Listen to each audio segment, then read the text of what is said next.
welcome. Yes, welcome to another episode of The Relationship Theory. Here we take difficult emotions in and we talk them out like they are a regular conversation. Tonight, stop making a case against yourself. Let's jump right into it, shall we? There is nothing not to believe about you. Nothing. Absolutely nothing. You want to take an action? Go ahead and take the action.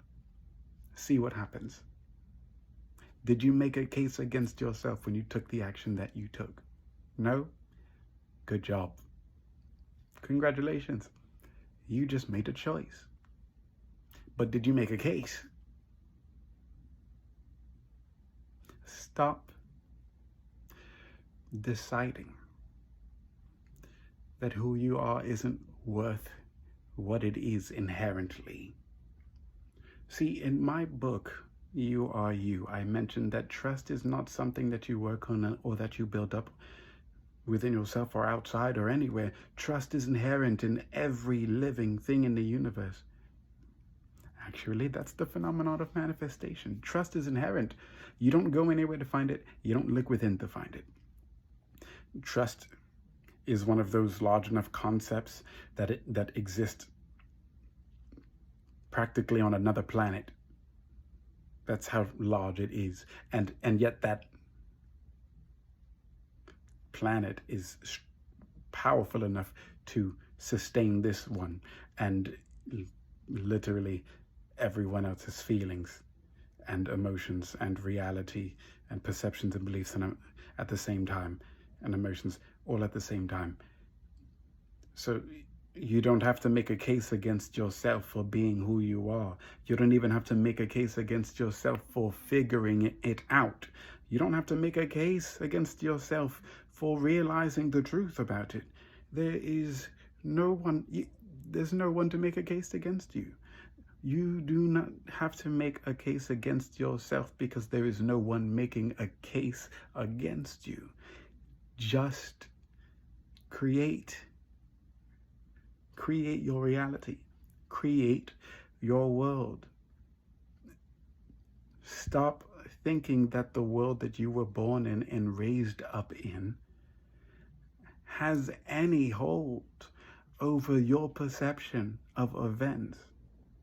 You as an individual are singularly powerful enough to shift this entire world by perception alone.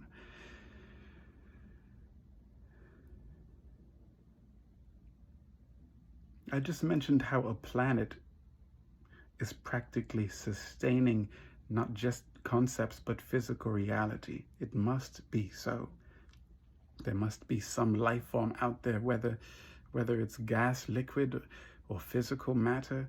It foretells a story that we ourselves are living in. And if it gave us enough strength to live within its story without condemning any one of us for the way that we were born or raised or even came to learn, then we do not have a right to, when we come into our power, do that to ourselves. Stop making a case against yourself, because you are only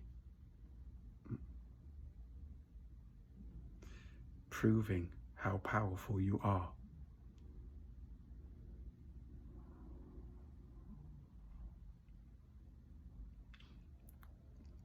You think that by creating a negative circumstance, you can prove the antithesis of your potential, of what resides within? You cannot do that. You cannot live a life that denies your true strength.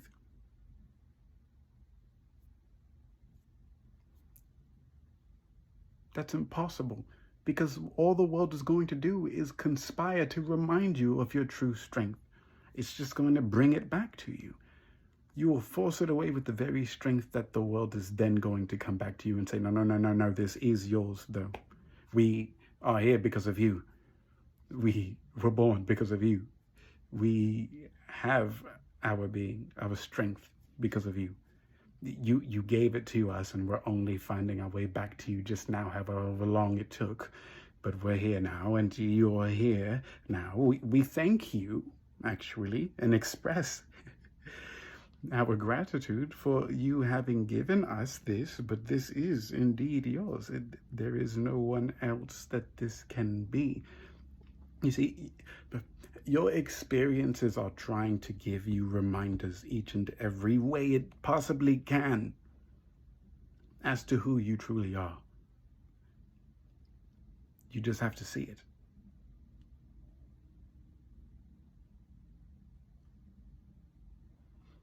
You just have to see it. And once you see it, embody it. Take it on as one of your own. Not with a high mind or a heavy heart or an ego attached. Just accept it, integrate it. Not everything is darkness. And just because you are afraid of your light does not make you darkness. Doesn't make you dark. It doesn't create a shadow within you because you're afraid of your own light, because you can perceive your own light, because you actually receive it for once. Most of the time, most of you are interacting with the world by surprising yourself of how being in denial of your true self is overcome. This is the loops that are often created in life and in reality. You live a life denying your power, and then every time you find it, you go, I knew I would find my power. Ad infinitum. This is where,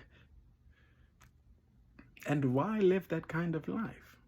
Why live the kind of life where you must live reminding yourself, ah, yes, this is who I truly am? Why not just start life right from there? This is who I truly am. And then every single step you take reminds you, well, at that point, it'd be that this is who you are. And then let life reflect it. Once you come into your true power, life then becomes how you choose to interact with reflections of you. You see, I had a conversation with my father, one of the last few conversations with my father. And we talked about, I was sitting in one chair aside, drinking some alcohol, and my father's facing a wall, and he's just sitting on a sofa, and he has his eyes closed. So we're both in our own worlds, but we are communicating from a distance at each other about this concept of reverberation.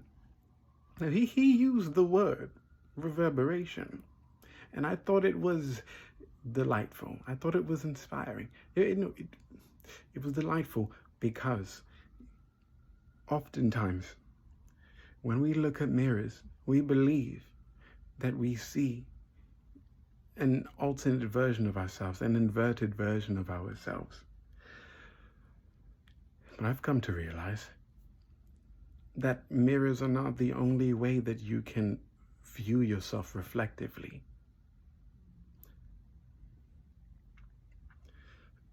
And perhaps this is why the men and women of old were so strong. Because without mirrors, they were forced to accept the reflection that people gave them emotionally and not physically. Even if you looked in water, it was difficult to get a pure reflection the way that we have in modern times. But it was so much easier to accept an emotional reflection of character in old times. I don't believe it's difficult to have that these days.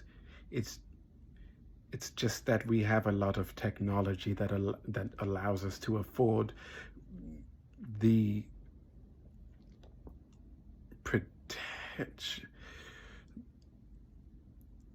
pretentious aspect of reflection. It allows us to afford the image that we are reflecting, but it doesn't allow us to accept the image.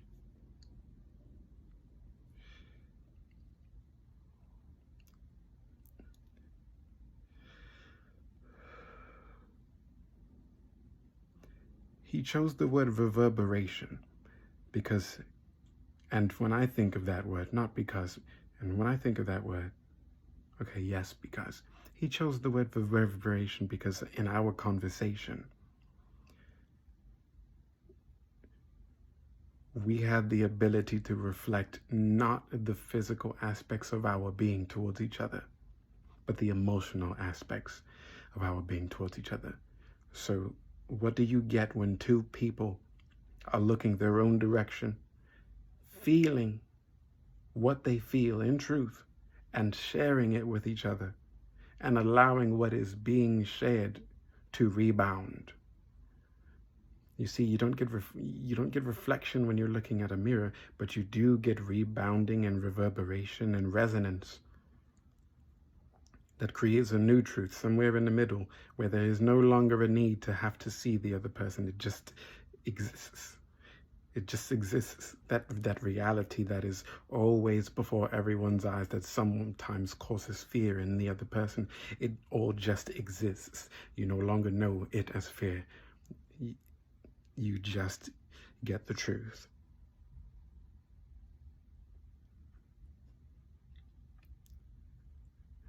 And the truth makes no case. So why should you? That's this episode of The Relationship Theory, everyone. Enjoy your night.